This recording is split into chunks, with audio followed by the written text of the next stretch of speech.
Hello from Epic Snap Stories. Today I'm going to explain an adventure, sci-fi movie called 2001, A Space Odyssey. Spoilers ahead. Watch out and take care. The movie opens in prehistoric Africa, roughly 4 million years ago, with some apes wandering through a barren, desert-like landscape. They are seen foraging for food, socializing, and appear to coexist peacefully. One day, a group of these apes gathers at a pond to drink and clean up after themselves. However, they are soon confronted by a rival group that wants control of the precious water source. Although there is no physical violence, the more aggressive group intimidates the first tribe, forcing them to flee. Frightened and without water, the apes spend the night huddled together in a rocky shelter, listening to leopards' distant roars. The next morning, they discover a tall, rectangular monolith near their camp, which seems to have been erected overnight. The apes are initially fearful of the strange object, but their curiosity eventually leads them to touch it with caution.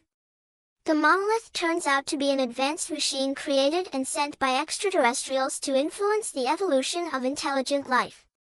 In the following scene, we notice that the ape's consciousness has evolved since their encounter with the monolith. One day, an ape comes across a thigh bone and realizes it can be used as a tool or weapon. This discovery fundamentally changes everything. His group then kills a tapir to eat and finally shifts from herbivores to carnivores. Empowered by their victory, the group arms themselves with bones and returns to the pond to confront the rival tribe. They eventually kill the opposing leader and regain control of the water source. In triumph, an ape man throws the bone into the air, and the movie seamlessly jumps millions of years into the future to an orbiting satellite in space. In the year 2001, we meet Dr. Heywood Floyd, chairman of the National Council of Astronautics. He is currently aboard a spacecraft on its way to an Earth-orbiting space station. Upon his arrival, Floyd meets a group of Russian colleagues and joins them for a drink. He informs them that he's on his way to the Clavius base on the moon and is just making a brief stop at the station. We then learn that, by this time in the future, humanity has made significant progress and established colonies on the moon. Next, one of the Soviets questions Floyd about why no one has been able to contact Clavius. He also mentions that Clavius refused to authorize the emergency landing of a Soviet spacecraft, which violates international protocols. Hearing this, Floyd appears surprised and responds that he was unaware of the situation. The Soviet man also claims to have heard rumors of an epidemic spreading from Clavius and wonders if it's true. However, Floyd politely explains that he can't provide any details on this matter due to confidentiality. Following this, Floyd says goodbye to the Russians and continues his journey to the Clavius base. Upon his arrival, he convenes a meeting with high-ranking members of the National Council to address the issue that has been troubling everyone. It is revealed that the alleged epidemic is a ruse intended to keep the Soviets away. In reality, Floyd has traveled to oversee the investigation of a significant scientific discovery, which they cannot disclose yet. Floyd assures the group that he understands how embarrassing this false story could be for their facility but emphasizes that keeping this information a secret is far more important. Afterward, Floyd and a team of scientists leave the base to investigate the mysterious discovery. We then learn that the discovery is actually a black monolith, similar to the one we saw at the start of the movie. On the way, Floyd learns from a scientist that it was found buried in the Tycho crater while conducting a magnetic analysis of the lunar surface. So far, all attempts to analyze the monolith have been unsuccessful. Its characteristics and structure remain unknown, and it shows no signs of life. The only certainty scientists have about the object is that it was purposefully buried there 4 million years ago.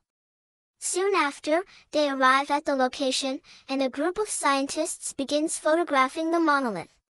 Floyd touches the strange object and begins to examine it carefully.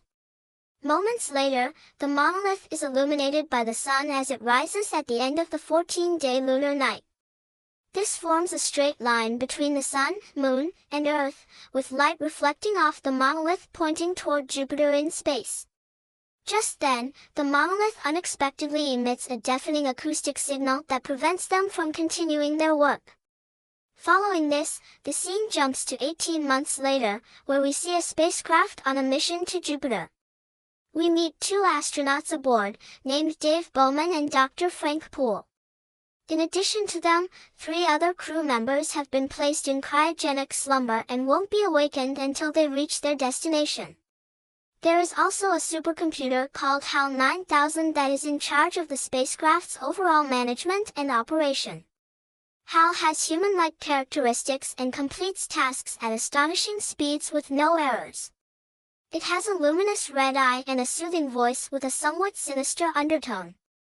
We also learn that HAL is the only entity on board that is aware of the expedition's true goal, which is to investigate the link between the mysterious monolith on the Moon and Jupiter. The astronauts on board have no idea what their job is and are only instructed to follow mission control orders.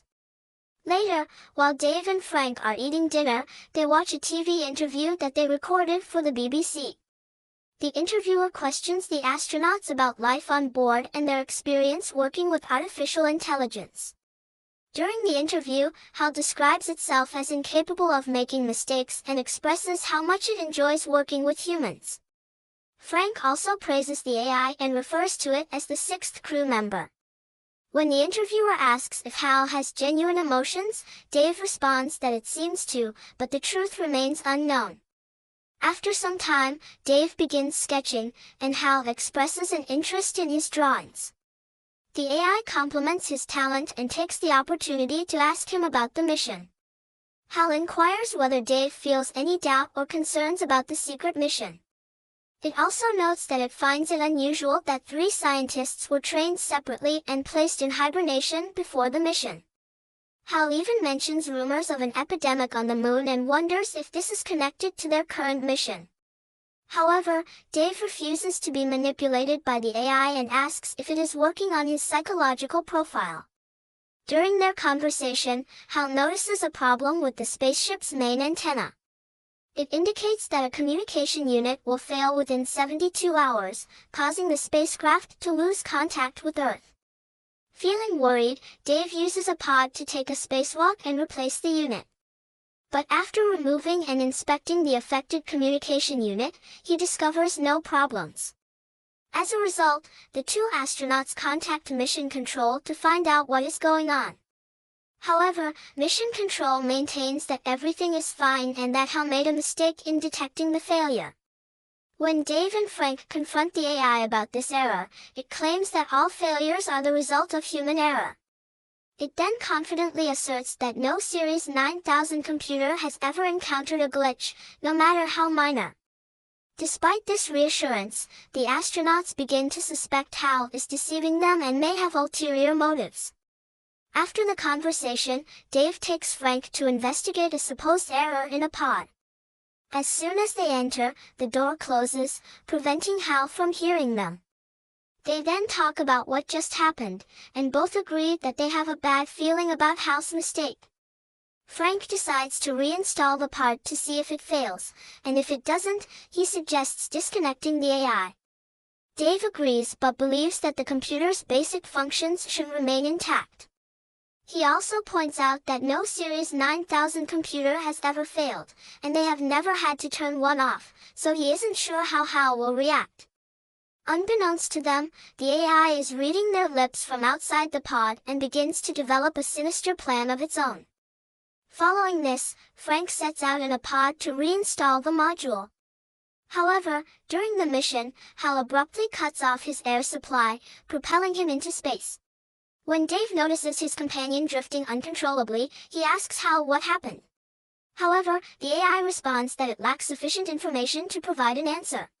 A concerned Dave rushes out in another pod to save Frank and moves further away from the spacecraft. At this moment, HAL causes a failure in the ship's systems, resulting in the deaths of the 3 astronauts in hibernation. Shortly after, Dave uses his pod's tentacles to grab Frank, only to discover that he has already died. Devastated, he drags his friend's body and attempts to return to the spaceship. He demands that Hal open the door, but the AI shockingly refuses. When Dave asks what the problem is, Hal responds that he knows what it is. The AI reveals that it is aware of their plans to disconnect it but cannot allow it to happen because the mission is too important. Regardless, Dave again orders it to open the hatch, but the AI refuses to continue their conversation and no longer responds to his calls. With no other option, Dave releases his friend's dead body into space so he can utilize the pod's tentacles. He then maneuvers the pod to face the hatch toward the emergency entrance and activates the thrusters. The explosion propels him through the spacecraft's interior, and he successfully pressurizes the entrance chamber. Despite the risks involved in his plan, it works, and Dave safely enters the spacecraft. Afterward, he quickly heads to Hal's memory center to disconnect it. The AI apologizes for not behaving well but assures him that everything will be okay from now on. Hal admits that it has made mistakes in the past, but insists that it only wants to help the mission. However, Dave disregards the AI's pleas and continues to disconnect its memory modules. Hal begs him not to do this, stating that it is scared and everything is confusing.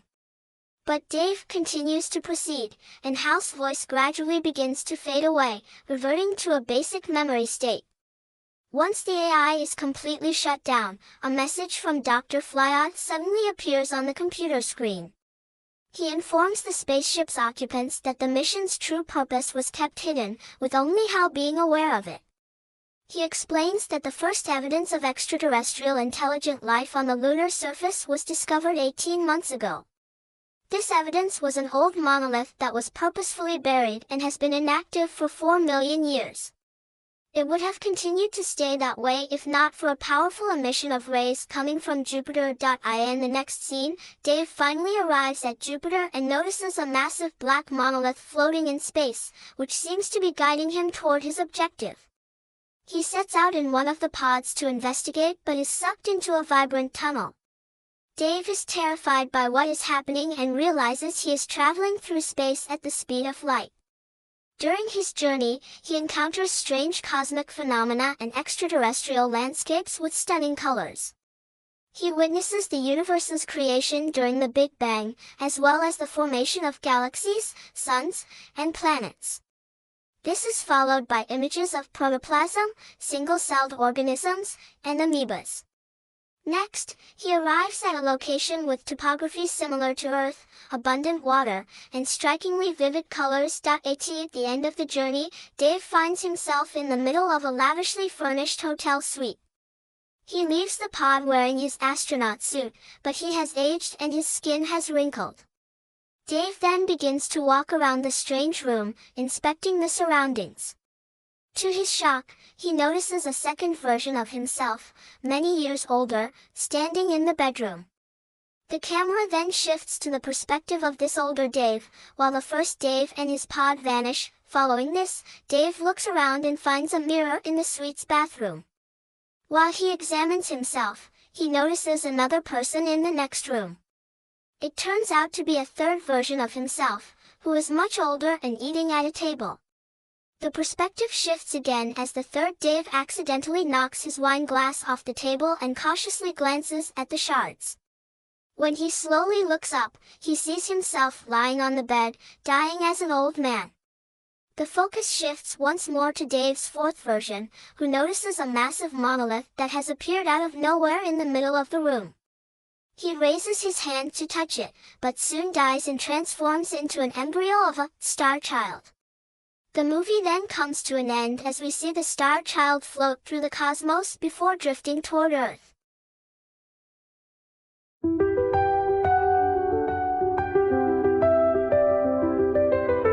I saw the stars in your tired eyes. The day burned brighter than the city flies. You laughed so hard the moon took flight, and I forgot the meaning of the night. Your touch feels like fire in the rain, melting scars I thought would remain. With every word you carved never be the same. I'm falling with you, no parachute. Hearts tangled up in this reckless pursuit.